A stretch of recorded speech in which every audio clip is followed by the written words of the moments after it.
اسی واسطے جمہور مفسرین کرام اپنی اپنی معتبر اور معتمد تفاسیر میں یہی لکھتے چلے آ رہے ہیں کہ نور سے مراد نبی پاک علیہ السلام ہے اور کتاب مبین سے مراد قرآن پاک۔ میرے بزرگوں اور دوستوں، جتنی بڑی بڑی تفاسیر ہے، تفسیر ابن جریر کو دیکھو، تفسیر کبیر کو دیکھو، خاتم کو دیکھو، مدارک کو دیکھو، معالم التنزیل کو دیکھو، تفسیر روح البیان کو دیکھو، روح المعانی کو دیکھو، جلالین کو دیکھو، جتنی بھی عربی کی بڑی بڑی تفسیریں ہیں ان سب مفسروں نے یہی لکھا ہے کہ نور سے مراد نبی پاک علیہ السلام ہے۔ یہاں تک کہ مخالفین کے سب سے بڑے مولوی رشید احمد شاہ گنگوئی نے بھی یہی لکھا ہے۔ چنانچہ وہ لکھتے ہیں حق تعالیٰ در شان حبیب خود صلی اللہ علیہ وسلم فرمود کہ آمدہ نزد شما از طرف حق تعالیٰ نور و کتاب مبین و مراد از نور ذات پاک حبیب خدا صلی اللہ علیہ وسلم۔ وہ کہتے ہیں کہ اللہ تعالیٰ نے ارشاد فرمایا کہ اللہ کی طرف سے تمہارے پاس ایک نور آیا ہے اور ایک روشن چراغ آئی ہے، اور نور سے مراد نبی کریم علیہ السلام کی ذات پاک۔ تو انہوں نے بھی تسلیم کیا۔ مولوی اشرف علی صاحب تھانوی جو دیوبندی حضرات کے سب سے بڑے عالم ہیں اور یہ لوگ ان کو حکیم الامت اور مجدد الملت کہتے ہیں، انہوں نے پورا رسالہ لکھا ہے جس کا نام ہے النور، اور اسی آیت سے انہوں نے اس رسالے میں مضمون لکھا ہے اور یہ لکھا ہے کہ نور سے مراد نبی کریم علیہ السلام کی ذات۔ تو میرے بزرگوں اور دوستوں، قرآن کریم کی اس آیت سے صاف طور پر یہ ثابت ہوا کہ ہمارے نبی کریم علیہ السلام نور ہے۔ دوسری آیت کریمہ سنو، اللہ تعالیٰ ارشاد فرماتا ہے اللہ نور السماوات والارض، اللہ نور ہے آسمانوں کا اور زمین کا، مثل نورہ کے نور کی مثال ہے۔ اللہ تعالیٰ نے اپنے نور کی مثال بیان فرمائی کہ اللہ کے نور کی مثال کیا ہے؟ کمثقال فیہا مصباح، المصباح فی زجاجہ، جیسے ایک تاپ ہو اور اس تاپ میں چراغ ہو، اور وہ چراغ بھی کسی چمنی یا فانوس میں۔ یہ اللہ تعالیٰ نے اپنے نور کی مثال بیان فرمائی۔ اور آپ حضرات جانتے ہیں کہ اللہ تعالیٰ مثل سے مثال سے پاک، اس کی ذات بھی اور اس کی تمام صفات بھی بے مثل اور بے مثال۔ تو اللہ تعالیٰ فرماتا ہے کہ اللہ کے نور کی مثال ہے جیسے ایک تاپ ہو۔ اس کو سمجھنے کے لیے میں یوں عرض کروں کہ دیکھو یہ سطح کے ساتھ جو بتی لگی ہوئی ہے اس کو دیکھو، یا یہ جو بتیاں لگی ہوئی ہیں جلتا دار میں ان کو دیکھو، یہ جو کور ہے یہ جس چیز کا بھی ہے اس کو سمجھو کہ یہ تاپ ہے، اور اس تاپ کے اندر چراغ روشنی، اور روشنی بھی بلب کے شیشے کے اندر ہے۔ تو اللہ تعالیٰ ارشاد فرماتا ہے کہ میرے نور کی مثال ایسی ہے جیسے ایک تاپ ہو اور اس تاپ میں چراغ ہو، اور وہ چراغ بھی کسی شیشے کے اندر۔ تو میں نہیں کہتا، تو 14ویں صدی کا مولوی نہیں کہتا، نبی کریم علیہ السلام کے صحابی حضرت کعب احبار اور حضرت سعید بن جبیر رضی اللہ تعالیٰ عنہما یہ دونوں فرماتے ہیں کہ اللہ تعالیٰ نے جس نور کی مثال بیان فرمائی ہے اس نور سے مراد حضرت محمد مصطفیٰ صلی اللہ تعالیٰ علیہ وسلم، اور وہ فرماتے ہیں کہ تاج سے مراد ہے بدن مصطفیٰ، اور پیچھے سے تو جاجا سے مراد ہے سینہ مصطفیٰ، اور چراغ سے مراد ہے قلب مصطفیٰ۔ حضور کا دل حضور کے سینے میں ہے اور حضور کا سینہ حضور کے بدن میں۔ تو اس آیت میں بھی اللہ تعالیٰ نے اپنے حبیب علیہ السلام کو نور فرمایا۔ تیسری آیت کریمہ سنو، اللہ تعالیٰ ارشاد فرماتا ہے یریدون لیطفئوا نور اللہ، ارادہ کرتے ہیں کفار کہ اللہ کے نور کو بجھا دیں، بِأَفْوَاهِهِمْ اپنے منہ، وَاللَّهُ مُتِمُّ نُورِهِ اور اللہ اپنے نور کو پورا کرنے والا ہے، وَلَوْ كَرِهَ الْكَافِرُونَ اگرچہ کافروں کو یہ ناپسند۔ اللہ تعالیٰ ارشاد فرماتا ہے کہ کفار جو ہیں یہ ارادے کرتے رہتے ہیں، منصوبے بناتے رہتے ہیں کہ کسی طرح اللہ کے نور کو ختم کر، لیکن اللہ تعالیٰ اپنے نور کو پورا کرنے والا ہے، چاہے کافروں کو پسند ہو یا ناپسند. تو میرے دوستوں میں آپ سے پوچھتا ہوں، مجھے بتاؤ اللہ کا وہ کون سا نور تھا جس کو کفار بھگانے کا ارادہ کرتے؟ کون سا اللہ کا نور؟ تو میں نہیں کہتا. حضرت ضحاک رضی اللہ تعالیٰ عنہ جو جلیل القدر تابعی ہے اور حضرت مجاہد کے شاگرد اور حضرت مجاہد حضرت عبداللہ ابن عباس کے شاگرد، یہ فرماتے ہیں یریدون ان یہلکوا محمدا صلی اللہ علیہ وسلم. کفار ارادے کرتے تھے، منصوبے بناتے تھے کہ اللہ کے نبی حضرت محمد صلی اللہ علیہ وسلم کو قتل کر دیں، ہلاک کر دیں. تو اللہ نے یہ آیت اتاری کہ کافرو تمہارے ارادے اور منصوبے تو یہ ہیں کہ اللہ کے نور کو ختم کر دیں، یعنی حضرت محمد صلی اللہ علیہ وسلم کو قتل کر دیں، مگر تم اپنے ارادوں میں کامیاب نہیں ہو سکو گے. اللہ تعالیٰ نے جس مقصد کے واسطے اپنے نور کو بھیجا ہے اللہ اس مقصد کو پورا کرے گا، تمہیں چاہے پسند ہو یا نہ پسند. اس آیت سے بھی صاف طور پر ثابت ہوا کہ نبی کریم علیہ الصلوۃ والسلام اللہ کے نور ہے. اسی واسطے اللہ تعالیٰ ارشاد فرماتا ہے یریدون لیطفئوا نور اللہ، تو نور اللہ کے نور ہے. دیکھو یہاں میں ایک بات کرتا ہوں، پڑھے لکھے حضرات کو خصوصی توجہ دیں. اللہ فرماتا ہے واللہ متم نورہ، اللہ اپنے نور کو پورا کرنے والا. اگر یہاں نور سے مراد اللہ کا ذاتی اور حقیقی نور مراد لیا جائے جو غیر مخلوق ہے تو پھر یہ کہنا پڑے گا کہ اس وقت ابھی اللہ کا نور پورا نہیں ہوا، بلکہ وہ وقت آنا تھا جس وقت میں اس نے پورا ہونا تھا. تو اللہ تبارک و تعالیٰ کے حقیقی اور ذاتی غیر مخلوق نور کے متعلق کوئی مومن یہ تصور کر سکتا ہے کہ اللہ کے نور پر ایسا وقت بھی آیا تھا جب کہ وہ ناتمام تھا اور ابھی پورا نہیں ہوا؟ تو یاد رکھو یہاں بھی نور سے مراد نبی کریم علیہ الصلوۃ والسلام ہے. اور آیت کا مقصد یہ ہے کہ اللہ تعالیٰ نے اپنے نور کو جس مقصد کے واسطے بھیجا ہے اللہ اس مقصد کو پورا کر کے رہے گا، چاہے کسی کو پسند ہو یا نہ پسند. میرے بزرگوں اور دوستوں، قرآن کریم کی 3 آیتوں سے ثابت ہوا کہ نبی پاک علیہ الصلوۃ والسلام اللہ تعالیٰ کے نور ہے. جو شخص حضور علیہ الصلوۃ والسلام کو نور نہیں مانتا وہ قرآن کی ان 3 آیتوں کا منکر ہے. میں کہتا ہوں حضور نور ہی نہیں ہے بلکہ دوسروں کو بھی نور بناتے. 4تھی آیت اللہ تعالیٰ نبی کریم علیہ الصلوۃ والسلام کی شان میں فرماتا ہے وَسِرَاجًا مُنِيرًا. سراج کہتے ہیں سورج کو اور منیر کہتے ہیں روشن کرنے والے کو، نور دینے والے. پڑھے لکھے حضرات سے پوچھو کہ یہ چاند اور ستارے اپنا ذاتی نور نہیں رکھتے، ان میں تو چمک اور روشنی ہوتی ہے وہ آفتاب کی ہوتی ہے. جب آفتاب درجۂ توسط پر پہنچتا ہے اور آفتاب کی روشنی ان پر پڑتی ہے تو یہ چمکتے. سمجھنے کے لیے مثال دوں، جیسے کہ آپ دیکھتے ہیں کہ سڑکوں کے اندر اس قسم کے پتھر لگے ہوئے ہوتے ہیں کہ جب ان پر موٹر کی لائٹ پڑتی ہے تو وہ چمکتے. اسی طرح یہ ستارے جو ہیں ان پر بھی سورج کی روشنی پڑتی ہے تو یہ بھی چمکتے. تو معلوم ہوا کہ تاروں کے اندر جو روشنی ہے، چاند کے اندر جو روشنی ہے وہ اس کی اپنی روشنی نہیں بلکہ سورج کا عکس پڑتا ہے تو وہ چمکتے. یہی وجہ ہے دیکھو جب چاند نکلتا ہے نا تو وہ باریک کمان کی طرح ہوتا ہے. تو یہ نہ سمجھو کہ چاند ہے یا ایسا، چاند تو پورا ہے مگر یہ کمان کی طرح کیوں نظر آتا ہے؟ یہاں میں آپ کو ایک نصیحت بھی سناتا ہوں. جب یہ مشہور ہوا نا کہ امریکہ والے چاند پر گئے ہیں تو ایک دیہاتی مولوی ساتھی تھا، اس سے کسی نے کہا بھائی یہ امریکہ والے چاند پر پہنچ گئے. کہنا ہے چاند پر پہنچ گئے؟ جی کہنا پرواہ نہیں ہے، لیکن پہلی رات کا چاند ہوگا خود ہی نیچے گریں گے اور مریں گے، کیونکہ پہلی رات کا چاند بہت پتلا سا ہوگا تو اس پر ٹھہریں گے کیسے؟ ہے تو ٹھہر تو سکیں گے نہیں، اتنی پتلی چیز پر تو خود ہی گریں گے اور مریں گے. تو یاد رکھو چاند جو ہے نا یہ پورا ہوتا ہے ہمیشہ، چاند ہمیشہ پورا ہوتا ہے، لیکن یہ جب نکلتا ہے تو کمان کی طرح کیوں نظر آتا ہے؟ اس کو سمجھانے کے لیے میں آپ کو بتاؤں. دیکھو یوں سمجھو یہ چاند جو ہے نا یہ گول ہے، آپ دیکھتے ہیں نا کہ بالکل گول ہے. جیسے کہ ایک فٹ بال ہو یا گیند ہو، کوئی بھی گول چیز ہو اور وہ ہو اوپر اور نیچے سے اس پر روشنی ڈالیں گے تو اس کے نیچے کی وہ نیچے کا حصہ جو ہے جہاں روشنی پڑے گی وہ چمکے، اوپر روشنی نہیں پڑتی.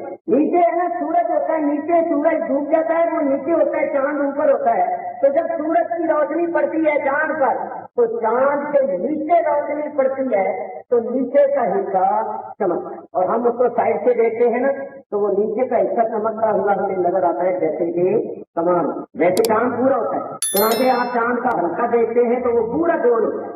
اس کے بعد اللہ تعالیٰ نے جو چاند کے لیے منزلیں مقرر کی ہیں، فرمایا والقمر قدرناہ منازلا، اللہ نے چاند کے لیے منزلیں مقرر کی، اس حساب سے وہ روز کرتا ہے۔ اسی طرح سورج، تو پہلے تو یہ ہوتا ہے کہ سورج نیچے ہوتا ہے اور چاند اوپر ہوتا ہے، پھر ذرا فاصلہ ہو جاتا ہے، چاند تھوڑا سا اور اوپر ہو گیا تو پھر تھوڑی سی اور زیادہ روشنی پڑتی ہے تو دوسرے دن وہ ذرا موٹا لگتا ہے، پھر تھوڑا سا اور آگے ہو جاتا ہے تو تیسرے دن اس سے بھی موٹا لگتا ہے۔ اس طرح دن ب دن بڑھتے بڑھتے ایک دن بالکل چاند اور سورج آمنے سامنے تو سارے چاند پر پورا عکس پڑتا ہے تو پھر چاند پورا نظر آتا ہے، جس کو ہم 14ویں کا چاند کہتے ہیں۔ پہلے تو وہ یوں تھا نا، یوں ہوتے ہوتے یوں ہو گیا، اب وہ یوں ہونا شروع ہو جاتا ہے، 14ویں کے بعد پھر تھوڑا تھوڑا گھٹنا شروع ہو جاتا ہے جس طرح کے شروع میں بڑا تھا۔ چنانچہ آپ دیکھتے ہیں کہ جب چاند کی آخری راتیں ہوتی ہیں تو پھر صبح کے وقت آپ نے دیکھا ہوگا کہ جدھر سے سورج نکلتا ہے نا ادھر چاند ایسا نظر آتا ہے جیسا کہ پہلی دوسری تیسری کا ہوتا ہے۔ تو میرے دوستوں میں آپ کو بتانا یہ چاہتا تھا کہ یہ چاند اور ستارے اپنا ذاتی نور نہیں رکھتے، ان پر آفتاب کا عکس پڑتا ہے، لائٹ پڑتی ہے تو یہ چمکتے ہوئے نظر آتے۔ تو دیکھو سورج نے ہزاروں ستاروں کو چمکایا، سورج نے چاند کو چمکایا، تو نبی کریم علیہ السلام ہے نبوت اور رسالت کے سورج، اور باقی سارے انبیاء صحابہ اولیاء یہ درجہ بدرجہ ہے ستارے۔ جس طرح سورج اس آسمان کے ستاروں کو چمکاتا ہے، اسی طرح ایمانی اور نورانی دنیا میں نبی پاک سورج ہے اور باقی سارے نبی ولی تارے ہیں۔ جس طرح اس آسمان کا سورج ان تاروں کو چمکاتا ہے، نبی پاک نے سارے نبیوں ولیوں کو چمکایا۔ چنانچہ امام شرف الدین بوسیری صاحب قصیدہ بردہ شریف فرماتے ہیں فَإِنَّهُ شَمْسُ فَضْلٍ كَوَاكِبُهَا يُظْهِرْنَ أَنْوَارَهَا لِلنَّاسِ فِي الظُّلَمِ۔ وہ فرماتے ہیں یا رسول اللہ آپ نبوت اور رسالت کے آفتاب ہیں اور باقی سارے نبی تارے، جس طرح اس آسمان کے تارے چمکتی ہیں سورج کی وجہ سے، حالانکہ سورج پردے میں ہوتا ہے، اسی طرح آپ بھی پردے میں تھے اور آپ نے پردے میں رہ کر آسمان نبوت پر سارے نبیوں کو چمکایا۔ تو حضور خود ہی نور نہیں ہے، دوسروں کو بھی روشن کرنے والے، نور بنانے والے اور چمکانے والے۔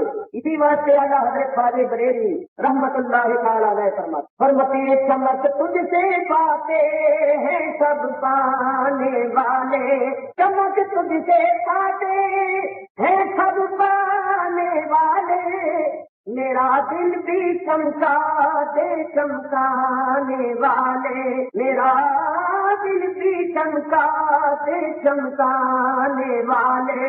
یاد رکھو سارے نبیوں کو نبوت کا نور ملا، سارے صدیقوں کو صدیقیت کا نور ملا، سارے شہیدوں کو شہادت کا نور ملا، اور سارے صالحین کو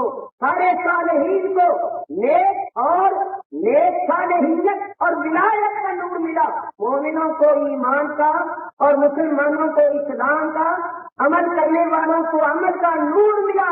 تو سرکار دو عالم کی بارگاہ سے جس کسی کو بھی چمک اور نور ملا ہے وہ سرکار دو عالم کی بارگاہ سے ملا، کیونکہ مرکز نور سرکار دو عالم علیہ الصلوۃ والسلام ہے۔ دیکھو نبی کریم علیہ الصلوۃ والسلام کے اس نور کو اللہ تعالیٰ نے ساری کائنات سے پہلے پیدا کیا، یہ میں نہیں کہتا، یہ حدیث شریف۔ اور سنو مولوی اشرف علی صاحب تھانوی نے نبی کریم کی سیرت پر ایک کتاب لکھی جو بندی حضرات کے بڑے موضوع، اس کتاب کا نام ہے نشر السیر۔ اس کتاب کے مضمون کو انہوں نے شروع کیا ہے نبی کریم علیہ الصلوۃ والسلام کے نور۔ انہوں نے باب بندہ ہے، فصل قائم کی ہے، پہلی فصل نور محمدی کے بیان صلی اللہ علیہ وآلہ، اور نیچے یہی حدیث لکھی ہے جو حدیث میں آپ کو سنانے لگا۔ حضرت جابر بن عبداللہ انصاری رضی اللہ تعالیٰ عنہ نے نبی کریم کی بارگاہ میں عرض کیا بِأَبِي أَنْتَ وَأُمِّي أَخْبِرْنِي عَنْ أَوَّلِ شَيْءٍ خَلَقَهُ اللَّهُ تَعَالَى قَبْلَ الْأَشْيَاءِ۔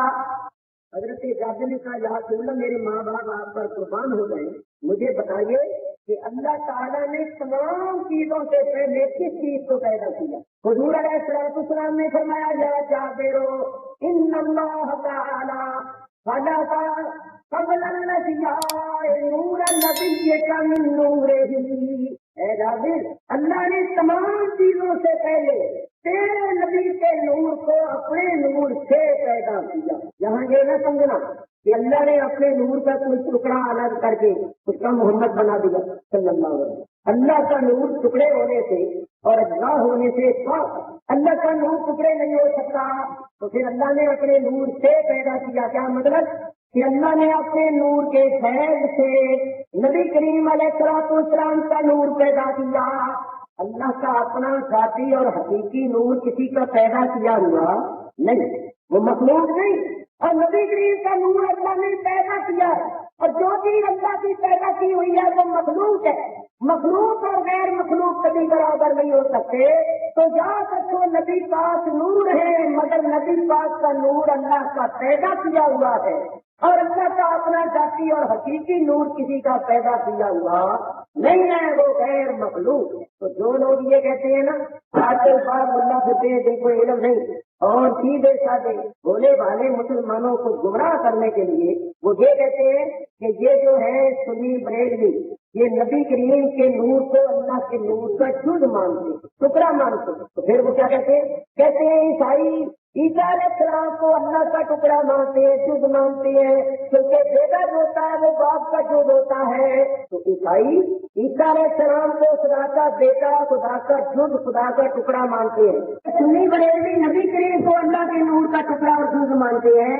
تو جس طرح وہ مشرک ہیں اسی طرح یہ بھی سیدھے سادے لوگوں کو پتہ ہوتا کوئی نہیں، وہ یہ دیکھتے ہیں کہ مولوی آدمی ہے، منہ پر داڑھی ہے، قرآن پڑھ رہا ہے، وہ ایک بات کر لیتے ہیں لیکن اپنا ایمان برباد کر رہے ہیں۔ سنو، بیٹا یقیناً باپ کا ٹکڑا ہوتا ہے، باپ کا جز ہوتا ہے، لیکن ہم نبی کریم علیہ السلام کو اللہ کا ٹکڑا یا جز نہیں مانتے۔ ہم کہتے ہیں جو نبی کریم کو اللہ کے نور کا ٹکڑا یا جز مانے وہ ہمارے نزدیک بھی مشرک، لیکن ہم حضور کو اللہ کے نور کا ٹکڑا مانتے ہی نہیں۔ تو معلوم ہوا کہ یہ جو کہتے ہیں یہ ہم پر بہتان باندھتے، اور بہتان گناہ کبیرہ، اور اس کا جواب یہ قیامت تک نہیں دے سکتے۔ ایک مرتبہ پھر پیدا ہو جائے نا مر کے، پھر بھی نہیں جواب دے سکتے۔ نقلیں کرنا، گالیاں دینا، مداریوں کی طرح تماشے کرنا یہ تو اور بات ہے نا، لیکن مسئلے کا جواب یہ نہیں دے سکتے۔ مسئلہ کیا ہے سنو، اللہ تعالیٰ نے فرشتوں سے فرمایا فرشتوں میں ایک بشر، ایک انسان پیدا کرنے والا ہوں، جب میں اس بشر اور اس انسان کو بنا لوں، برابر کر لوں، اچھی طرح ٹھیک ٹھاک کر لوں، تو پھر میں کیا کروں گا؟ اللہ نے فرمایا بنا سخت ہی ہے من روحی، پھر میں اس کے اندر اپنی روح سے روح فقعوا له ساجدین، تو تم سب کے سب پھر اس کو سجدہ کرو۔ اللہ تعالیٰ نے آدم علیہ السلام کے اندر اپنی روح سے روح پھونکی۔ تو میں آپ سے پوچھتا ہوں کہ کیا اللہ نے اپنی روح کا کوئی ٹکڑا الگ کر کے آدم علیہ السلام کے اندر ڈال دیا تھا؟ جو روح آدم علیہ السلام کے جسم میں داخل ہوئی کیا وہ اللہ کی روح کا ٹکڑا تھی یا جڑ تھی؟ تو اللہ کو فرماتا ہے من روحی، میں اپنی روح سے آدم میں روح پھونکوں گا۔ تو یاد رکھو جس طرح اللہ کا نور ٹکڑے نہیں ہو سکتا اسی طرح اللہ کی روح بھی ٹکڑے نہیں ہو سکتی۔ اللہ نے اپنی روح سے روح پھونکی اور اپنے نور سے نور پیدا کیا، نہ روح ٹکڑے ہوئی اور نہ نور ٹکڑے ہوئی۔ میں یہ کر رہا ہوں کہ اللہ تعالیٰ نے آدم علیہ السلام کے اندر اپنی روح سے روح پھونکی۔ تو جو لوگ کہتے ہیں کہ یہ سنی نبی کریم کو اللہ کے نور کا ٹکڑا مانتے ہیں، میں ان سے پوچھتا ہوں بتاؤ کہ آدم علیہ السلام کے اندر جو روح گئی تھی کیا وہ اللہ کی روح کا ٹکڑا تھی؟ اگر تم ٹکڑا مانو تو پھر تم بھی مشرک، تو پھر تم کیا کہو گے کہ اللہ تعالیٰ نے اپنی روح کے فیض سے روح آدم علیہ السلام کے اندر ڈالی۔ آدم علیہ السلام کے اندر جو روح گئی تھی وہ اللہ کی روح کا کوئی ٹکڑا نہیں، اللہ تعالیٰ نے اپنی روح سے روح پھونکی اور اپنے نور سے نور پیدا کیا، نہ نور ٹکڑے ہوا اور نہ روح ٹکڑے ہوئی۔ ہمارا قرآن کی آیت پر بھی ایمان ہے، نبی کریم کی حدیث پر بھی ایمان ہے۔ آدم علیہ السلام کے اندر اللہ نے اپنی روح سے روح پھونکی اور نبی کریم کا نور اللہ نے اپنے نور سے پیدا کیا۔ یہ ہم پر اطلاع کرنے والے ہمیں روح کا مسئلہ سمجھا دے اور ہم ان کو نور کا مسئلہ سمجھا. تو یاد رکھو یہ جو میں بات کر رہا ہوں یہ کوئی آج کی بات نہیں کہ یہ عقیدہ ہم نے ایجاد کیا، یہ نبی کریم کے زمانے سے چلا رہا. چنانچہ دیکھو شیخ عبد الحق محدث سیلوی رحمۃ اللہ علیہ وہ بزرگ ہوئے ہیں کہ مولوی اشرف علی صاحب تھانوی نے لکھا ہے، ان کے بڑے مولوی نے لکھا ہے کہ ان کو روزانہ خواب میں نبی کریم علیہ الصلوۃ والسلام کی زیارت ہوتی ہے روزانہ. حالانکہ یہ نبی کریم کی وفات سے تقریباً 950 سال بعد پیدا ہوئے اور آج سے تقریباً 450 سال پہلے، لیکن خواب میں روز حضور کی زیارت ہوتی تھی. ایسے علماء کو کہتے ہیں حضوری والے علماء. انہوں نے نبی کریم کی شان میں کتاب لکھی ہے، بڑی پیاری کتاب ہے، اس کا نام ہے مدارج النبوہ. اس میں بولتے ہیں بدعاء کے اول مخلوقات وواسطہ صدور کائنات وواسطہ خلق عالم و آدم نور محمد صلی اللہ علیہ وسلم. کیا مطلب ہے اس کا؟ فیصلہ فرماتے ہیں جان لو کہ اول مخلوقات جس چیز کو اللہ نے سب سے پہلے پیدا کیا وہ نبی کریم کا نور ہے، اور وہی نور حضرت آدم اور سارے جہان کی تخلیق کا سبب بنا. اگر وہ نور نہ ہوتا تو نہ یہ جہان ہوتا اور نہ حضرت آدم ہوتا. آگے فرماتے ہیں چنانچہ در حدیث سے صحیح وارث خدا کہ اول ما خلق اللہ نوری. صحیح حدیث میں آیا ہے کہ حضور علیہ الصلوۃ والسلام نے فرمایا کہ سب سے پہلے جو چیز اللہ نے پیدا کی ہے وہ میرا نور ہے. تو میرے دوستوں بزرگوں، اسی طرح جتنے بھی بزرگان دین ہوئے ہیں وہ سب مانتے چلے آ رہے ہیں حضور علیہ الصلوۃ والسلام نور ہے. بلکہ آپ نے لاکھوں کروڑوں کو نور بنا دیا، ہدایت کے ستارے بنا دیا. تو اب یہ کر رہا تھا کہ اسی نور کو اللہ نے ساری کائنات سے پہلے پیدا کیا اور اسی نور کو کائنات کی تخلیق کا سبب بنایا. حضور فرماتے ہیں اللہ کا نور نہ ہوتا تو میں نہ ہوتا اور میرا نور نہ ہوتا تو کائنات نہ ہوتا. تو بزرگوں یہی عقیدہ رکھو جو شروع سے عقیدہ سلف صالحین سے بزرگان دین سے چلا رہا. آج کل یہ جو لوگ کہتے ہیں طرح طرح کی باتیں کرتے ہیں اور کہتے ہیں نبی کریم ہمارے جیسے ایک بشر تھے. ہم نبی کریم علیہ الصلوۃ والسلام کو بشر بھی مانتے، اپنا عقیدہ اچھی طرح مضبوط کرتے. ہم نبی کریم علیہ الصلوۃ والسلام کی بشریت کے منکر نہیں ہیں، ہم حضور کو بشر بھی مانتے ہیں مگر اپنے جیسا بشر نہیں مانتے. ہم کہتے ہیں یوں کہنا کہ ہمارے جیسے بشر تھے. یہ پرلے درجے کی گستاخی اور بے ادبی ہے. جو مثل بشر تھے، سید البشر تھے، ایسے بشر تھے کہ نہ کوئی ایسا بشر ہوا ہے نہ ہوگا. اسی بات سے مولانا روم رحمۃ اللہ علیہ جو عارفوں کے بادشاہ ہیں وہ مطلع شریف میں فرماتے ہیں کہ جبرائیل اندر بشر میرے حق سوئے غریباں یک نظر. مولانا روم فرماتے ہیں یا رسول اللہ وہ بشر ہیں کہ ہزاروں جبریلی طاقتیں اور ہزاروں جبریلی لطافتیں اور ہزاروں جبریلی نورانیتیں آپ کی بشریت میں پوشیدہ. اللہ سے باتیں ہم غریبوں کی طرف ایک نظر کرم کر. میں کہتا ہوں آپ سنتے رہتے ہیں میرا آپ کی رات سدرۃ المنتہا پر جبریل نے کہا یا رسول اللہ میں آگے نہیں جا سکتا، آگے جاؤں تو اللہ کے نور سے جل جاؤں. سرکار نے فرمایا تیری یہاں انتہا اور ہماری یہاں سے ابتدا. تو بولو سرکار آگے گئے یا نہیں گئے؟ تو جہاں جبریل کے سر جلتے ہیں، جہاں جبریل جل جائے وہاں میرا آقا اپنی پاک بشریت کے ساتھ آئے.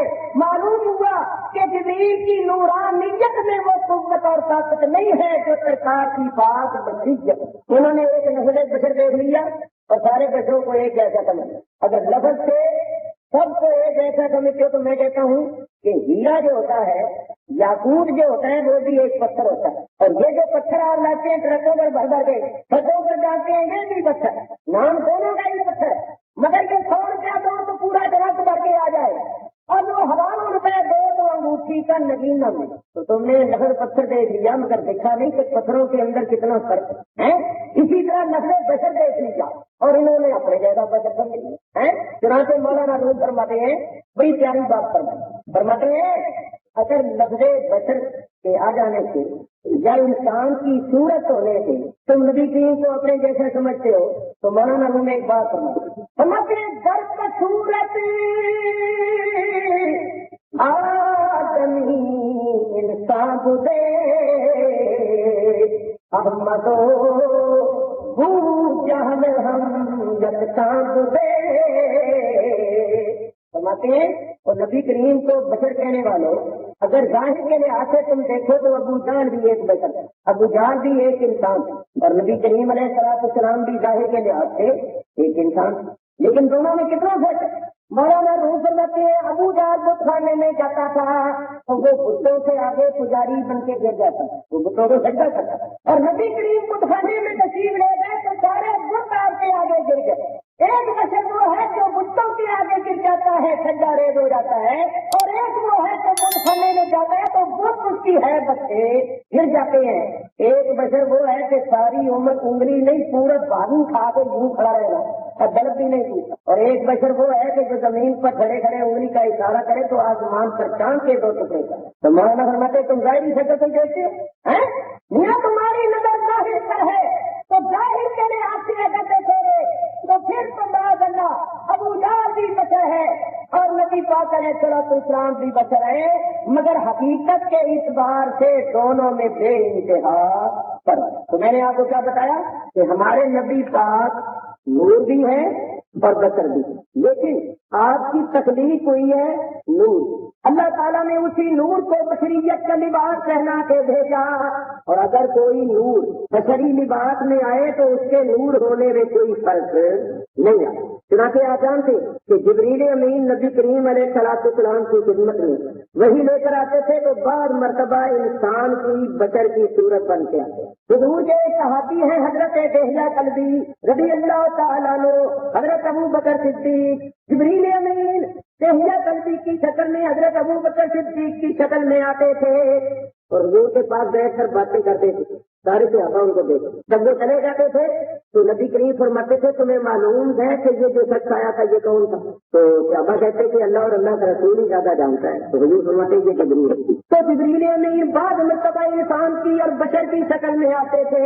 قرآن پڑھ کے دیکھو، حضرت مریم علیہ السلام کے پاس اللہ نے جبریل کو بھیجا تو کیا بنا کر بھیجا؟ اللہ فرماتا ہے فَأَرْسَلْنَا إِلَيْهَا رُوحَنَا فَتَمَثَّلَ لَهَا بَشَرًا سَوِيًّا. ہم نے اپنی روح جبریل امین کو حضرت مریم کی طرف بھیجا تو پورا بشر بنا کے دے. چنانچہ حضرت مریم پردے لے دی تو جب انہوں نے دیکھا نا تو ایک آدمی میری طرف آ رہا ہے تو حضرت مریم نے کہا کہ اے اللہ کے بندے، تیرے چہرے سے تجھے ظاہر ہوتا ہے کہ تو بڑا نیک آدمی ہے، بڑا متقی آدمی ہے، تیرا چہرہ بڑا نورانی ہے، مگر تو میری طرف آ رہا ہے. میں ایک عورت ہوں اور اکیلی بیٹھی ہوئی ہوں تو تم میری طرف کیوں آ رہا؟ حضرت جبریل نے کہا انما انا رسول رب، میں تیرے رب کا رسول. اس رب کو تم مانتی ہے، میں اس رب کا بھیجا ہوا رسول ہوں. حاصل کیوں آیا ہوں؟ لِأَهْبَ لَكَ غُلَامًا زَكِيًّا، اور اس لیے آیا ہوں کہ تجھے پاک بیٹا دو. یہ بھی بات آپ نے کہی. جبریل نے کیا کہا کہ میں اس لیے آیا ہوں کہ میں تجھے بیٹا دوں، میں تجھے بیٹا. تو اللہ تعالیٰ تو چلیے تھا، اللہ فرماتا ہے جبریل تو کون ہے بیٹا دینے والا؟ بیٹا تو میں دیتا ہوں. تو رب بن گئے، تو میرا شریک بن گئے، تو نے کر سے بیٹا دینا شروع کر دیا. بیٹا تو میں دیتا ہوں. تو میرے دوستوں بزرگوں، بیٹا بیٹی کچھ بھی ہو دینے والا اللہ ہے، مگر جبریل درمیان میں ذریعہ اور وسیلہ. تو قرآن سے ثابت ہوا کہ جو درمیان میں ذریعہ وسیلہ ہوتا ہے اس کی طرف اگر نسبت کر دی جائے تو یہ شرک نہیں. چنانچہ یہاں کراچی میں مولوی آ گیا، کہنے لگا بیٹا بھی اللہ ہی دیتا ہے، بیٹی بھی اللہ ہی دیتا ہے، پیر کچھ نہیں دیتے، نبی کچھ نہیں دیتے، اللہ ہی دیتا ہے، اللہ ہی دیتا ہے. لگا توحید بیان ہو رہی. ہم بھی یہی کہتے ہیں کہ اللہ ہی دیتا ہے، خدا کی قسم ہمارا بھی یہی ہے، اللہ ہی دیتا ہے. مگر اللہ تعالیٰ نے درمیان میں ذریعے وسیلے بھی تو بنائے ہیں. اس طرح دیتا ہے اللہ. ایسا تو نہیں نہ ہوتا کہ کسی کے گھر اور آگ نہ ہوتی ہو تو وہ مسجد میں جا کر نماز کے بعد دعا مانگے گا اللہ مجھے بیٹا دے یا اللہ، تو اللہ 15 کا یا 20 کا پڑا پڑایا اوپر سے اتار دے جا لے جا. ابھی کسی کو اللہ نے اس طرح بیٹا دیا؟ اللہ فرماتا ہے دوں گا میں، مگر میں نے جو قانون بنایا نا اس قانون پر عمل کر. قانون جان دو، بیٹا تو اللہ ہی ہے اور اللہ تعالیٰ نے ماں باپ کو ذریعہ وسیلہ بنایا ہے. ماں باپ کے ذریعے وسیلے سے بچہ پیدا ہوتا ہے. اسی طرح یاد رکھو ہم بھی حقیقت میں سب کچھ دینے والا اللہ کو مانتے ہیں، انبیاء اور اولیاء کو درمیان میں ذریعہ اور وسیلہ، جن کے حالات نہیں ہوتی وہ بزرگوں کے پاس آتے ہیں کہ حضرت جی دعا کرو اللہ تعالیٰ میرے گھر میں اولاد دے، بچہ پیدا نہیں ہو تو وہ اللہ کا ولی دعا کرتا ہے اور دعا تقدیر کو بدل دیتی ہے۔ حضور فرماتے ہیں اب دعا یرد القضا، دعا تقدیر کو بدل دیتی ہے۔ ہمارا یہی عقیدہ ہے کہ انبیاء اور اولیاء کی دعا سے اللہ تعالیٰ تقدیر بدل دیتا ہے، مرادیں پوری کر دیتا ہے۔ سنو میں کسی کی مخالفت نہیں کر رہا بلکہ مسئلے کو ثابت کرنے کے لیے حوالے پیش کرتا ہوں کہ جو مخالفت کرتے ہیں وہ بھی مان، ویسے ماننا انہوں نے نہیں، ساری عمر قرآن پڑھتے رہو، دوسرے پڑھتے رہو، خود ان کی مولویوں کی باتیں کرتے رہو، انہوں نے یہ کہنا میں نہ مانوں میں نہ مانوں میں نہ مانوں۔ سنو مولوی اشرف علی صاحب تھانوی نے خود لکھا ہے، لکھتے ہیں کہ میری ماں کے بچے پیدا ہوتے تھے وہ زندہ نہیں رہتے، کئی بچے ہوئے اور مر گئے۔ تو مولوی صاحب لکھتے ہیں کہ میرے ماموں ایک بزرگ تھے ولی اللہ اور وہ مست مجذوب ولی اللہ ہوتے ہیں، تو تھانوی صاحب لکھتے ہیں کہ میرا ماما اس مست مجذوب ولی اللہ کے پاس ہے اور جا کر کہا کہ حضرت جی میری بہن کے ہاں بچے پیدا ہوتے ہیں تو زندہ نہیں ہے، تو آپ کے پاس آئے آپ ولی اللہ آپ دعا کیجیے کہ اللہ بچہ دے تو بچہ زندہ رہے۔ اس مست مجذوب نے کہا کہ جا اللہ دو بیٹے دے اور وہ زندہ رہیں گے مگر ان کا نام علی کے نام پر رکھنا، ان کا نام علی کے نام پر رکھنا۔ تھانوی صاحب لکھتے ہیں جب اس مست مجذوب نے یہ فرمایا اور ایک بات اس نے اور بھی فرمائی، وہ رہ گئے، اس نے کہا اللہ دو بیٹے دے اور دونوں زندہ رہے، ان کا نام علی کے نام پر رکھنا، ایک مولوی ہوگا اور ایک مست ہوگا۔ یہ بھی اس نے کہہ دیا تھا کہ ایک مولوی ہوگا دوسرا مست مجذوب ہوگا۔ چنانچہ تھانوی صاحب لکھتے ہیں کہ اس مست مجذوب کی دعا سے پھر میری ماں کے ہاں دو بچے، کہتے ہیں میرا بڑا بھائی جو ہے ان کا نام ہے اکبر علی اور میرا نام رکھا گیا اشرف علی، دونوں کا نام علی کے نام پر رکھا۔ تو لکھتے ہیں کہ میں مولوی ہوں اور میرے بڑے بھائی جو ہے علی اکبر وہ مست مجذوب ہے، تو معلوم ہوا تھانوی صاحب خود بھی پیدا ہوئے ہیں تو ولی اللہ کی دعا دے ہیں، تو ہم بھی ولی اللہ کو ذریعہ وسیلہ سمجھ کر کرتے ہیں کہ دعا کر دو تمہاری دعا قبول ہوتی ہے اور اللہ ہماری مراد پوری کرتا ہے۔ اچھا ایک بات اور سنو، وہ مست مجذوب کہتا ہے جب دو بیٹے ہوں گے تو معلوم ہوا اس کو پتا تھا کہ دو ہوں گے اور یہ کہتے ہیں نبی کریم کو نہیں پتا کیا ہونا ہے، اور پھر اس مست مجذوب نے کہا زندہ رہیں گے۔ وہاں تھانوی صاحب نے کوئی بحث نہیں کی، نہیں تو اس سے پوچھتے کہ تجھے کیا پتا زندہ رہیں گے یا مر جائیں گے، یہ تو اللہ کو علم ہے، جو ابھی پیدا بھی نہیں ہوئے تو پہلے کہہ رہے ہیں وہ زندہ رہیں گے۔ نہیں اس نے کہا ایک مولوی ہوگا ایک مست مجذوب ہوگا، ابھی پیدا بھی نہیں ہوئے اور وہ پہلے سے ہی جو کچھ ہو رہا ہے سب کچھ بتا رہا ہے۔ جب مجذوبوں کا یہ حال ہے تو سالکوں کا کیا حال ہوگا؟ کوئی سمجھے تو کیا سمجھے، کوئی جانے تو کیا جانے، کوئی سمجھے تو کیا سمجھے، کوئی جانے تو کیا جانے، تو عالم کی خبر رکھتا ہے دیوانہ محمد کا صلی اللہ علیہ وسلم۔ تو جب دیوانوں کا یہ حال ہے تو جو سالک ہیں فرزانے ہیں ان کا کیا حال ہے؟ میرے بزرگ اور دوستو یاد رکھو میں یہ کہہ رہا تھا کہ حقیقت میں ہم بھی سب کچھ دینے والا، ساری مرادیں پوری کرنے والا، ساری حاجتیں پوری کرنے والا اللہ کو ہی مانتے ہیں۔ انبیاء و اولیاء کو درمیان میں ذریعہ وسیلہ ماننا پڑے گا، نہیں تو کام نہیں چلتا، کوئی کام نہیں چلتا۔ بولو شفا کون دیتا ہے؟ تو ڈاکٹروں فلموں کے پاس کیوں جاتا ہے؟ جو کہتے ہیں غیر اللہ کے پاس جانا شرک ہے، اسے پوچھو ڈاکٹر ہے غیر اللہ ہے یا اللہ غیر اللہ ہے نا، تو ہم کیوں جاتے ہیں؟ اس واسطے کہ ہمارا ایمان ہے کہ یہ جو دوائی دیں گے اس دوائی میں اثر ہوگا، اور وہ اثر کس نے رکھا ہے؟ اللہ تعالیٰ نے چیزوں کے اندر تاثیریں رکھی ہیں، اللہ تعالیٰ کی رکھی ہوئی تاثیریں ان چیزوں کے ذریعے سے ہم تک پہنچتی ہیں۔ تو یہ دوائیاں درمیان میں ذریعہ اور وسیلہ، تو اگر ذریعہ وسیلہ لینا شرک ہے تو یہ ان کو چاہیے نا جب یہ بیمار ہو جائے وہ کسی ڈاکٹر کی ان کے پاس نہ جائے، اور جاتے ہیں کہ نہیں جاتے؟ اچھا ڈاکٹر صاحب کہتے ہیں کہ دیکھو بڑا گوشت نہ کھانا بہت اچھا ہے، پکوڑے نہ کھانا بہت اچھا ہے، وہاں نہیں بیٹھ کر ابھی کہاں لکھا ہوا ہے پکوڑے نہ کھاؤ؟ ڈاکٹر صاحب آپ کہتے ہیں بڑا گوشت نہ کھانا، تو کہاں لکھا ہوا ہے بڑا؟ وہاں بحث نہیں کریں گے، بہت اچھا ہے جی بہت اچھا، اور ہم کہیں یا رسول اللہ کا تو کہتے ہیں کتنے لکھے ہیں؟ تماشا دیکھو تو ہم بھی یہ کہتے ہیں کہ شفا دینے والا شافی اللہ ہے، مگر ڈاکٹر حکیم دوائیاں درمیان میں ذریعہ، اور بولو رزق کون دیتا ہے؟ رازق اللہ ہے، مگر وہ رزق بھی دیتا ہے تو ذریعے بچے کیوں اتنے پاپڑ دے کے بیٹھے ہو گھر میں دے گا ہے؟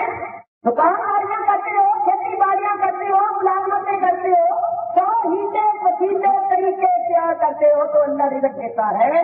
ایمان یہ ہے کہ اللہ ہی رزق دیتا ہے، مگر درمیان میں ذریعے وسیلے ہیں، وہ رزق دیتا ہے تو ذریعے وسیلے سے۔ اور یہ لوگ جو ہے دیکھو ان کے مدرسے ہیں، ان کی جماعتیں ہیں، تو یہ اپنے مدرسے چلانے کے لیے، جماعتوں کو چلانے کے لیے خرچہ کدھر سے لیتے ہیں؟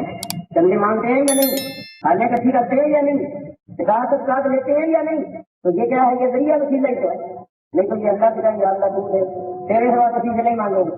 اور اللہ تعالیٰ اوپر سے یونائٹڈ بینک کا چیک اڑا دے، چیک دے لے جا 2 لاکھ روپیہ جا کے لے لے، کبھی ایسا ہوا ہے؟ دیتا اللہ ہی ہے، مدد دیتا ہے ذریعے وسیلے۔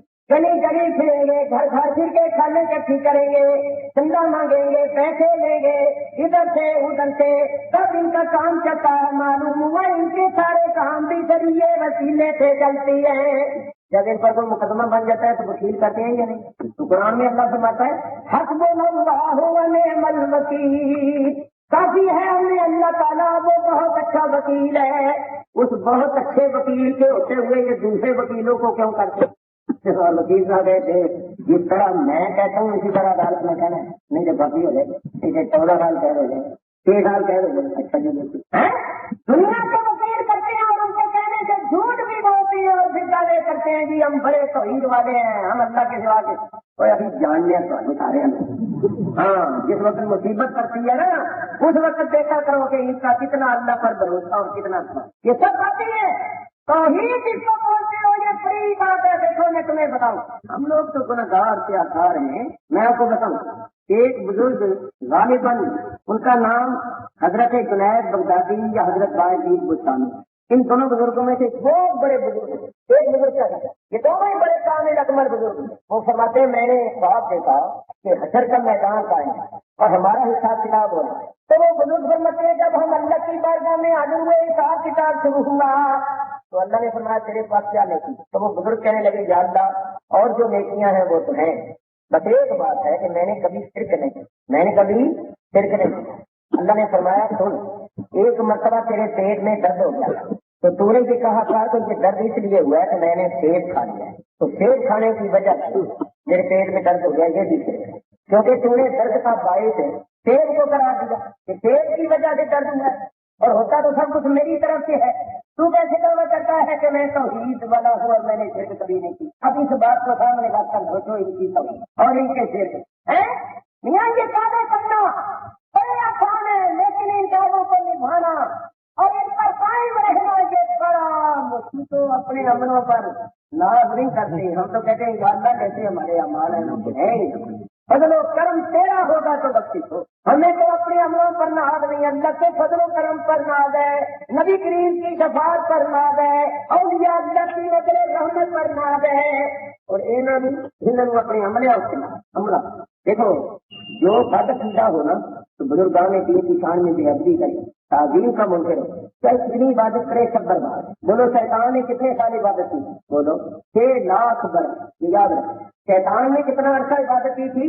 6 لاکھ برس، مگر مردود کس وجہ سے ہو گیا؟ آدم علیہ السلام کی تعظیم نہیں کی، آدم کے سامنے جھکا نہیں، رب نے مردود بنا دیا، 6 لاکھ کی عبادت کی بھی پرواہ نہیں کی۔ تو شیطان ان سے ہمارے نہیں پرواہ، کیوں؟ وہ جانتا ہے کہ جب میری 6 لاکھ برس کی عبادتیں کام نہیں آئی تو ان کی 50-60 برس کی کیا کام آئی؟ وہ کہتا ہے نمازیں پڑھتے رہو مگر ساتھ ساتھ بے ادبی کرتے رہو، کوئی نمازیں فائدہ نہیں دیں گی، میں نے بے ادبی کی تو میری 6 لاکھ سال کی کام نہیں آئی، تمہاری کیا آئیں گی؟ اب یہ کرے کہ یا اللہ اپنی عبادت کی توفیق دے اور اپنے پیاروں کی تعظیم اور ان کا ادب کرنے کی توفیق۔ ادب بڑی چیز ہے، تعظیم بڑی چیز ہے۔ دیکھو میں آپ کو بتاؤں، ایک شخص ندی کے کنارے پر بیٹھا ہوا وضو کرنا تو ابھی اس نے آتا وضو کیا تھا، منہ دھو رہا تھا، تو ساتھ ہی جدھر پانی جاتا تھا نا ادھر کوئی 2 فٹ کے فاصلے پر حضرت امام احمد بن حنبل رضی اللہ تعالیٰ عنہ 4 اماموں میں بڑے امام ہوئے شریعت کے، وہ بھی آ کر بیٹھ گیا وضو کرنے کے. وہ جو بندہ پہلے وضو کر رہا تھا اس نے خیال کیا کہ میں تو ایک گناہگار آدمی ہوں اور یہ بہت بڑے امام شریعت کے امام ہیں، ان کے ہزاروں بڑے بڑے علماء شاگرد ہیں، تو پانی آ رہا ہے ادھر اور میں ابھی پیر دھوؤں گا تو میرے پیروں کے ساتھ لگا ہوا پانی ادھر جائے گا اور یہ اس پانی کو لے کر منہ پر ڈالیں گے. تو یہ ادب کیسے کہ میرے پیروں کے ساتھ لگا ہوا پانی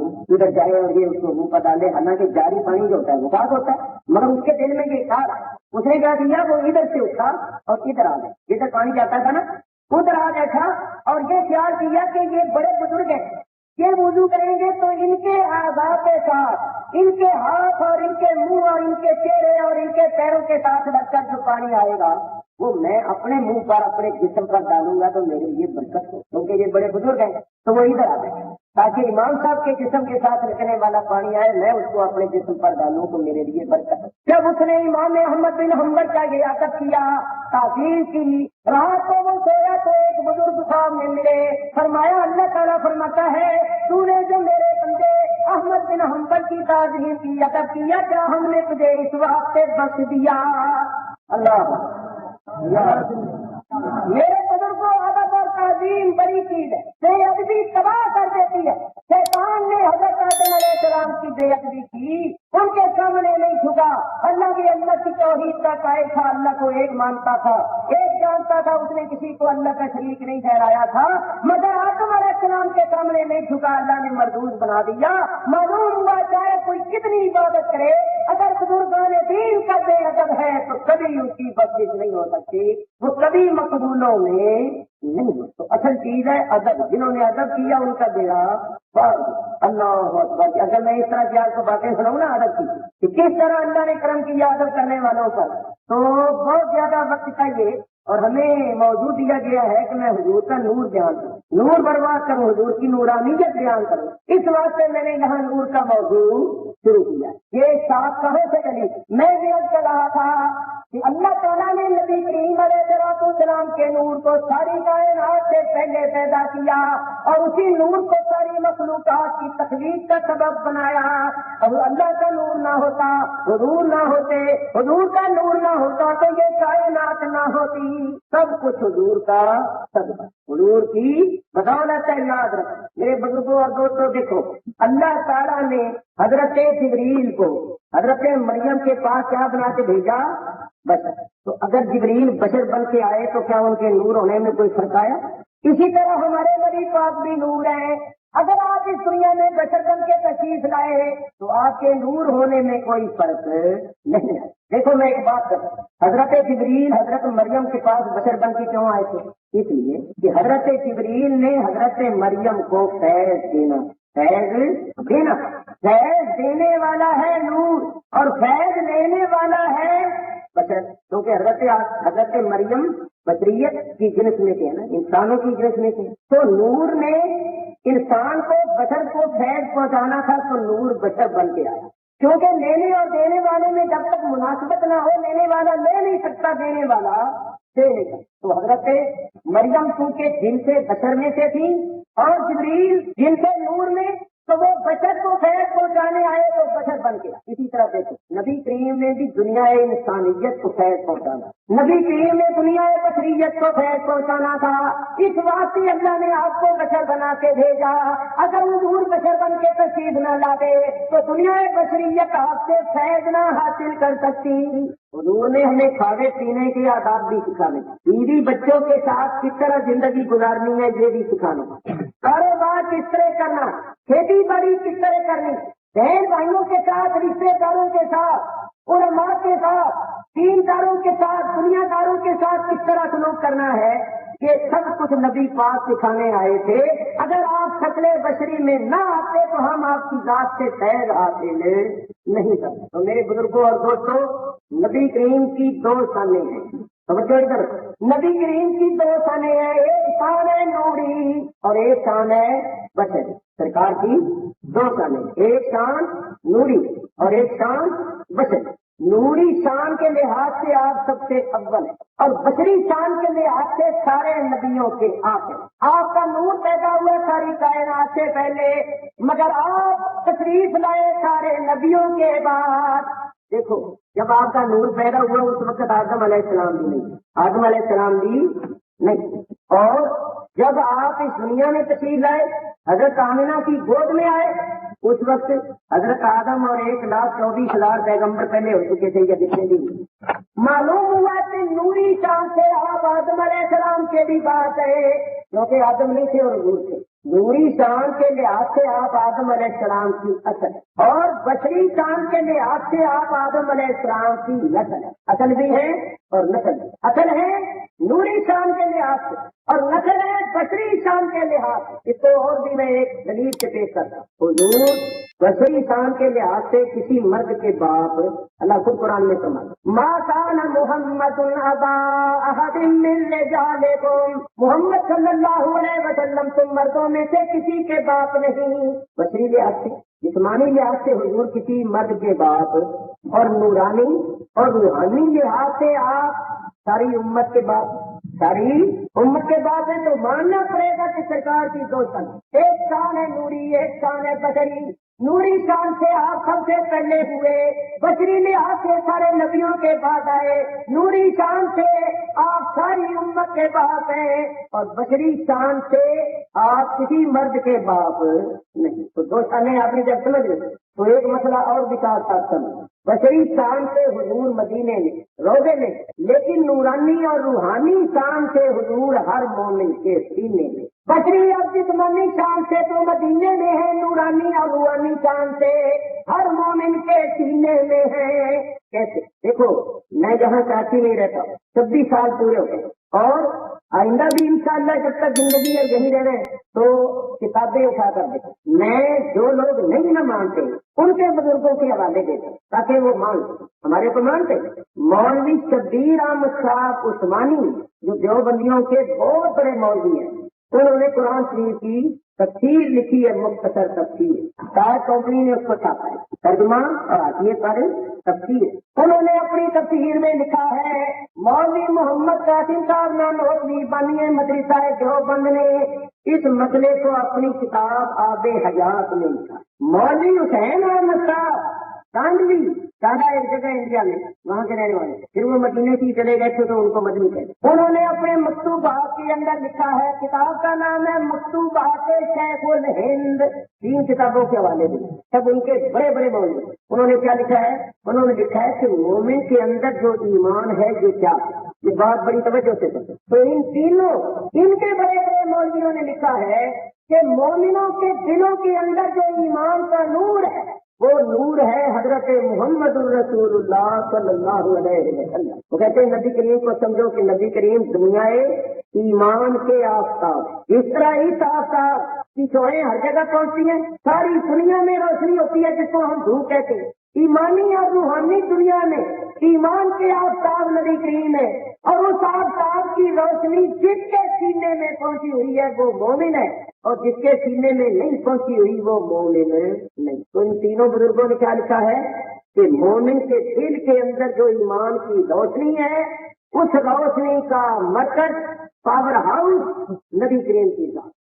اچھا اب تک غور کرو، ہمارے دلوں کے اندر جو ایمان کی روشنی ہے وہ روشنی ہے نبی کریم کی۔ تو کیا ثابت ہو گیا کہ حضور اپنی شان بشری کے ساتھ تو ہیں مدینے، لیکن اپنی شان نوری کے ساتھ ہیں ہر مومن کے سینے۔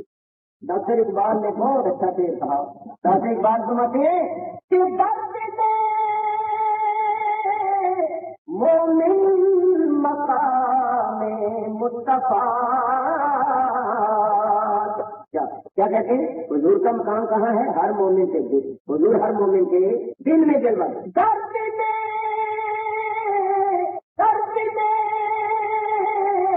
مومن مقام مصطفیٰ، اور آبروئے ماجے نام مصطفیٰ۔ فرماتے ہیں حضور ہر مومن کے دل میں جلوہ، اور ہماری عزت آبرو ہے تو حضور کے نام کی برکت۔ اچھا بھائی ذرا دھیان دیں، اب یوں سمجھو کہ ہمارے دل اس طرح ہے جیسے بلب. دلوں کو بمنزلہ بلب کے سمجھو، اور دل کے بلب کے اندر جو ایمان کی روشنی ہے وہ آ رہی ہے نبی کریم کی ذات. تو نبی کریم کو سمجھو پاور ہاؤس بجلی گھر. نبی کریم کی ذات ہے پاور ہاؤس بجلی گھر، اور ہمارے جو دل ہیں یہ دل ہے بمنزلہ بلب. تو دل کے بلب میں جو ایمان کی روشنی ہے وہ آ رہی ہے نبی کریم کی ذات. نبی کریم ایمان کا پاور ہاؤس بجلی کا. اب میں ایک بات آپ سے پوچھتا ہوں، یہ بتاؤ کیا یہ ہو سکتا ہے کہ پاور ہاؤس میں انجن جنریٹر فیل ہو جائے، ختم ہو جائے، اور میرے تمہارے گھر میں بلب چلتے رہے، پنکھے چلتے رہے؟ یہ ہو سکتا ہے؟ یہ نہیں ہو سکتا. ادھر پاور ہاؤس میں انجن چلیں گے، بڑے بڑے جنریٹر چلیں گے، بجلی پیدا ہوگی تو تمہارے گھروں تک آئے گی اور بلب روشن ہوگی. اور اگر ادھر انجن ختم ہو جائے تو تمہارے گھر میں بجلی آ سکتی؟ تو ذرا سوچو، اگر نبی کریم مر گئے ہوں تو پھر دنیا میں کوئی مومن نہیں رہ سکتا، کیونکہ ایمان کی روشنی تو آ رہی ہے نبی کریم کی ذات.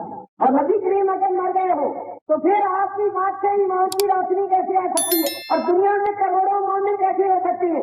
تو جب دنیا میں کروڑوں مومن موجود ہیں تو ماننا پڑے گا کہ ایمان کا پاور ہاؤس بدستور کام کر رہا ہے، فیض پہنچا رہا ہے، وہاں سے ایمان کا فیض آ رہا ہے اور مومنوں کے دل جگمگا رہے. تو زندہ ہے واللہ، تو زندہ ہے واللہ، تو زندہ ہے واللہ، تو زندہ ہے واللہ، میرے چشمے عالم سے چھپ جانے والے.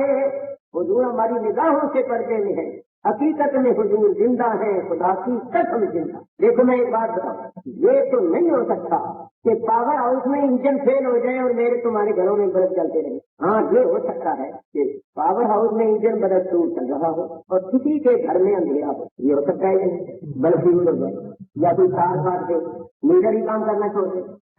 یہ ہو سکتا ہے. یہ نہیں ہو سکتا کہ پاور ہاؤس میں انجن فیل ہو جائے اور میرے تمہارے گھروں میں بلب چلتے رہے. یہ ہو سکتا ہے کہ پاور ہاؤس میں انجن بدستور چل رہا ہو اور کسی کے گھر میں اندھیرا ہو جائے. تو جس کے گھر میں اندھیرا ہو جائے وہ اندھیرے میں بیٹھا بیٹھا سوچے کہ پاور ہاؤس میں انجن فیل ہو گیا ہوگا. تو یہ خیال اس کو کب آیا؟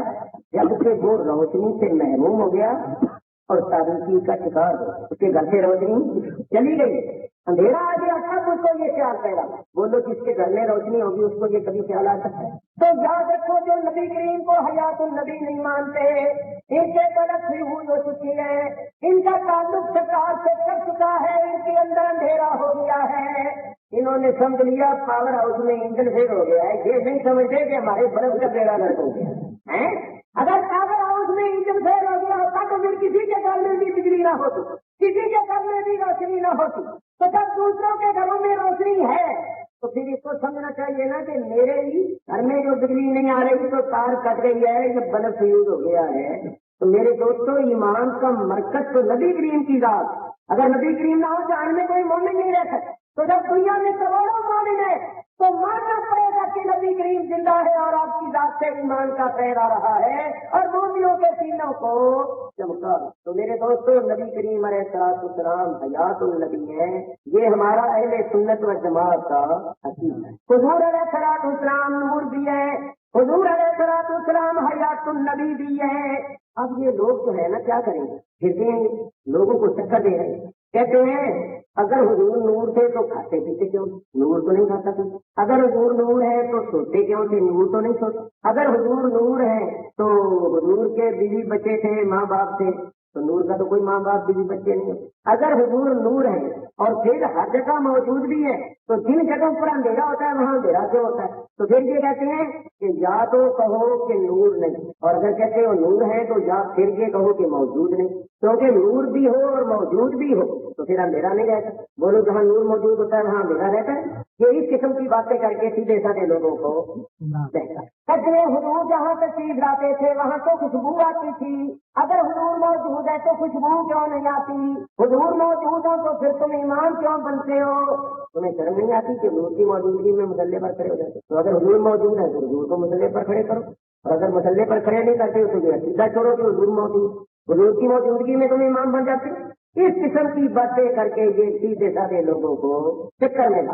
ان سب باتوں کا جواب میں تمہیں پہلے بتا چکا ہوں کہ حضور کی دو شانیں ہیں. ایک شان ہے جسمانی بچن، دوسری شان ہے نوری اور روحانی. تو نبی کریم علیہ الصلوۃ والسلام جسمانی شان کے ساتھ مدینے میں نورانی اور روحانی شان کے ساتھ ہر جگہ جلوہ ہے. تو روحانیت کے احکام اور ہوتے ہیں، جسمانیت کے احکام اور کیسا حضور کی جو خوشبو تھی یہ حضور کی روح کی تھی یا حضور کے جسم کی خوشبو جس میں اثر.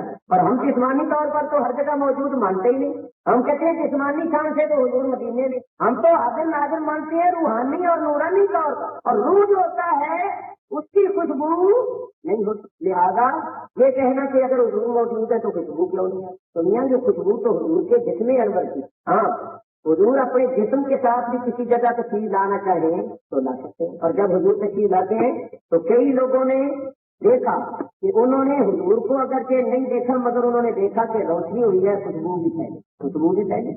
جب جسمانی انسان کے ساتھ آتے ہیں تو لوگ دیکھ بھی لیتے ہیں، خوشبو بھی محسوس کرتے ہیں، مگر ہم جسمانی طور پر ہر جگہ موجود نہیں. دوسری بات کہ اگر حضور نور بھی ہے موجود بھی ہے تو پھر جن جگہوں پر اندھیرا ہوتا ہے وہاں اندھیرا کیوں ہوتا ہے؟ اس کے متعلق میں عرض کرتا ہوں اللہ نور ہے یا نہیں؟ بولو اللہ نور. اللہ نور السماوات والارض. اللہ نور ہے آسمانوں کا زمینوں. اللہ تعالیٰ کا نور آسمانوں میں بھی ہے زمینوں میں بھی ہے. ہر جگہ اللہ کا نور ہے. اللہ کا نور ہر جگہ موجود. تو پھر جن جگہوں پر اندھیرا ہوتا ہے وہاں اندھیرا کیوں ہوتا ہے؟ ان کو چاہیے پھر اللہ کے نور اور موجود ہونے کے بھی ممکن ہو جائے. یہ کہیں کہ یا تو اللہ نور نہیں یا پھر موجود ہے. نور بھی ہو اور موجود بھی ہو تو پھر تو اندھیرا نہیں جانا چاہیے. تو اللہ نور بھی ہے اور اللہ کا نور ہر جگہ موجود بھی ہے تو جن جگہوں پر اندھیرا ہوتا ہے وہاں اندھیرا کیوں ہے؟ اور سنو گے جو ہمارے کندھوں پر دو فرشتے ہیں منکر نکیر کرامن کاتبین. منکر نکیر قبر میں ہے. یہ جو ہمارے کندھوں پر دو فرشتے ہیں کرامن کاتبین وہ لوگ ہیں جو نہیں. ایک نیکیاں لکھا ہے ایک حفاظت بھی کرتے ہیں. اللہ فرماتا ہے انا علیکم لحافظین کرامن کاتبین یعلمون ما تفعلون. اللہ فرماتا ہے جو کچھ تم کرتے ہو وہ فرشتے جانتے ہیں اور وہ لکھتے کاتبین اور وہ تمہارے محافظ ہیں. ایک ادھر ہے ایک ادھر. تو بولو فرشتے نور ہیں یا نہیں اور موجود بھی. تو پھر جب تم کمرے میں بتی بجھا دیتے ہو تو اندھیرا کیا ہو جاتا؟ بتی تو بجھ گئی مگر یہ نور تو دو موجود ہیں تو پھر اندھیرا کیا ہو جاتا؟ یا تو کہو یہ فرشتے موجود نہیں، اگر کہو موجود نہیں تو قرآن کا انکار. موجود بھی ہیں اور فرشتے نور بھی ہیں. سارے فرشتے نور سے پیدا ہوئے تو یہ فرشتے موجود بھی ہیں اور نور بھی ہیں. تو اب ان فرشتوں کے بھی موجود ہونے کے اور نور ہونے کے منکر ہو جائے. بولو قرآن نور ہے یا نہیں؟ اللہ تعالیٰ ارشاد فرماتا ہے وَأَنزَلْنَا إِلَيْكُمْ نُورًا مُبِينًا. قرآن نور مبین ہے. تو جب تم بتی بجا دیتے ہو کمرے میں قرآن تو ہوتا ہے تو پھر اندھیرا تو نہ تو کہو قرآن موجود نہیں. اگر کہو موجود نہیں تو یہ جھوٹ ہوگا، قرآن تو موجود پڑا ہے. اور اگر کہو نور نہیں تو قرآن کی آیت سے منکر. تو قرآن موجود بھی ہے نور بھی ہے پھر کیوں اندھیرا رہتا ہے؟ تو یاد رکھو یہاں اللہ کے نور کو، حضور کے نور کو، فرشتوں کے نور کو، قرآن کے نور کو دیکھنے کے لیے بھی کسی نور کی ضرورت ہے. جب تک وہ نور حاصل نہ ہو اس وقت تک یہ نور نظر نہیں آتا. ہوں میں تمہیں سمجھاؤں. ایک بزرگ ہوئے ہیں حضرت سید عبدالعزیز زبار رضی اللہ عنہ. وہ اپنے زمانے کے اور تھے لیکن بالکل ان پڑھ. انہوں نے کسی جگہ علم نہیں پڑھا. اللہ نے ان کو علم لدنی عطا فرمایا. ظاہری طور پر انہوں نے کہیں سے علم حاصل نہیں کیا تھا مگر بڑے بڑے محدث آ کر ان سے مسئلے حل کرتے تھے. وہی ولی اللہ اپنے زمانے کے بہت سے بہت. تو ایک محدث صاحب بہت بڑے عالم فاضل ان کی خدمت میں گئے ان کو پہچاننے اور پرکھنے کے لیے کہ یہ واقعی اپنے وقت کے کتب اور غوث ہیں کہ نہیں. کون پرکھنے کے لیے کیا؟ عالم جو اپنے زمانے کا محدث اور بہت بڑا علامہ بہت بڑا فقیر. کوئی عام آدمی نہیں. انہوں نے ہر طرح آزمایا. انہوں نے کس طرح آزمایا میں جو بات کرنا چاہتا ہوں وہ یہ کہ کچھ الفاظ تو انہوں نے لے لیے قرآن شریف سے، کچھ الفاظ لے لیے حدیث شریف، کچھ الفاظ لے لیے اپنے. اس طرح ایک عبارت بنائی عربی. کچھ قرآن کے الفاظ اس میں ڈال دیے، کچھ حدیث کے الفاظ ڈال دیے، کچھ اپنی طرف کے الفاظ ڈال کے ایک عربی کی عبارت بنائی.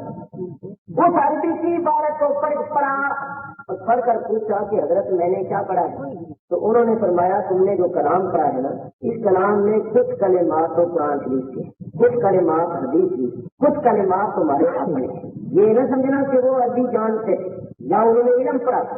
نہیں، میں تمہیں بتاتا ہوں. دیکھو نا، عرب کے جو لوگ ہیں وہ کوئی آدمی کسی آدمی کو بلاتا ہے تو کیا کہتا ہے؟ تعال. اور اگر زیادہ لوگوں کو بلائیں، 3 ہو یا 3 سے زیادہ، تو ان کو کہتے ہیں تعال. اور اللہ بھی تعالیٰ فرماتا ہے یا اہل الکتاب تعالوا. اسی طرح عرب والے بھی کہتے ہیں قال. اس نے کہا، زیادہ آدمی ہو انہوں نے بات کی ہو تو کہتے ہیں قال. اور اللہ بھی قال اور قالوا. تو وہ محدث صاحب وہ بزرگ کہنے لگے حضرت آپ کو یہ کیسے پتہ چلتا ہے؟ تو فرمایا جب تم پڑھتے ہو نا، جب تم کلمے بولتے تھے تو تمہارے منہ سے نور نکلتا. جب تم اللہ کا کلام پڑھتے تھے تو تمہارے منہ سے جو نور نکلتا تھا وہ نور قدیم ہوتا تھا. اور میں اس نور کو دیکھ کر سمجھ لیتا تھا کہ یہ نور قدیم ہے، اور یہ نور قدیم ظاہر ہوا ہے اللہ تعالیٰ جو قدیم ہے اس کے کلام. اور نبی کریم کا جب تم کو کلام لفظ آتا تھا تو اس لفظ کے ساتھ جو نور نکلتا تھا وہ نور نبوت ہوتا. نبوت اور رسالت کا نور ساتھ نکلتا تھا اس کرنے. تو میں اس نور کو دیکھ کر سمجھ لیتا تھا کہ یہ نبوت اور رسالت کا نور ہے، لہذا یہ حضور کے کلمہ. اور جب تم اپنے کلمے بنائے ہوئے کہتے تھے تو ان کے ساتھ کوئی نور نہیں نکلتا تھا. تو میں سمجھتا تھا کہ یہ تمہارے اپنے. معلوم ہوا جن کو اللہ نے دیکھنے والی آنکھ دی ہے، جو اللہ والے ہیں، غوث کتب ہیں، منہ سے جو کلام نکلتا ہے اس کلام کے ساتھ جو روشنی نکلتی ہے یا جو کچھ بھی نکلتا ہے، کیونکہ ایسے بھی ہوتے ہیں جب وہ کلام کرتے ہیں تو ان کلام کے ساتھ دھواں نکلتا ہے تو آنکھ والے اس کو دیکھتے. تو میاں ان نوروں کو دیکھنے کے لیے بھی کسی نور کی ضرورت ہوتی ہے. سنو، میں نے پہلے 100 کی ایک کر دیا ہے کہ جو لوگ نہیں نہ مانتے سمجھو ان کو علم ہے. وہ لوگ 4 اماموں میں سے ہم کس امام کے ماننے والے ہیں؟ حضرت امام ابو حنیفہ رضی اللہ تعالیٰ عنہ، جن کا لقب ہے امام اعظم، اماموں میں بڑے امام. ان کا نام تھا نعمان، ان کے باپ کا نام تھا ثابت، نعمان بن ثابت، کنیت ابو حنیفہ، لقب امام اعظم. وہ نبی کریم کی وفات کے 70 سال بعد ہوئے تھے. اپنی آنکھوں سے انہوں نے نبی کریم کے صحابہ کو بھی دیکھا. تو ان کی بات ہے، ان کی یہ شان تھی کہ جو آدمی وضو کرتا تھا یا غسل کرتا تھا نا، اس آدمی کے جسم کے ساتھ جو پانی لگتا رہتا تھا، امام صاحب اس پانی کو دیکھ کر یہ سمجھ لیتے تھے کہ یہ آدمی کس قسم کا گناہ کرتا ہے. امام صاحب کو پانی کے اندر اس آدمی کے گناہ نظر آ جاتے. جو آدمی وضو کرتا نا تو اس طرح پانی جسم کے ساتھ لگ کر جب جاتا تو امام صاحب اس پانی کو دیکھتے تھے تو پانی کے اندر ان کو اس آدمی کے گناہ نظر آتے کہ یہ آدمی کس قسم کا گناہ کرتا ہے. جس کے جسم کے ساتھ لگ کر یہ پانی آ رہا ہے یہ آدمی کس قسم کا گناہ کرتا ہے. تو پھر آپ اس کو بولا اور ایک طرف لے جا کے کہتے کیا کوئی پرانا گناہ کرتا ہے توبہ کرتے ہو. کہتا حضرت آپ کو کیسے پتا چل گیا؟ میں بھی تو جب کے گناہ کرتا ہوں. تو فرمایا تو توبہ کرتا ہے. آپ کو گناہ پانی میں نظر آ جاتے. پھر آپ نے دعا کی کہ یا اللہ یہ جو تو نے مجھے کشف عطا فرمایا یہ مجھ سے طلب کر لے، کیونکہ اس کی وجہ سے لوگوں کے عیبوں پر اور گناہوں پر نظر پڑتی. اور یہ میں بتانے نہیں سکتا کہ میں لوگوں کے عیبوں کو اور گناہوں کو، دنیا جن لوگوں کو پتہ ہی نہیں ہے. دیکھو نا، جو جسم کے ساتھ پانی لگا اس پانی کے اندر ان کو پتا چل جاتا تھا کہ جس کے جسم کے ساتھ لگ کر پانی آیا یہ آدمی کیسا ہے کیا کرتا ہے. تو اب ہم لوگوں کو پتا چلتا ہے نہیں. تو ہم اگر اپنے اوپر قیاس کریں ان بزرگوں کو تو یہ ہماری نادانی. مولانا روم رحمۃ اللہ علیہ جو بادشاہ ہے ولیوں کے اور عارفوں کے، اسی واسطے وہ فرماتے ہیں سارے پاکا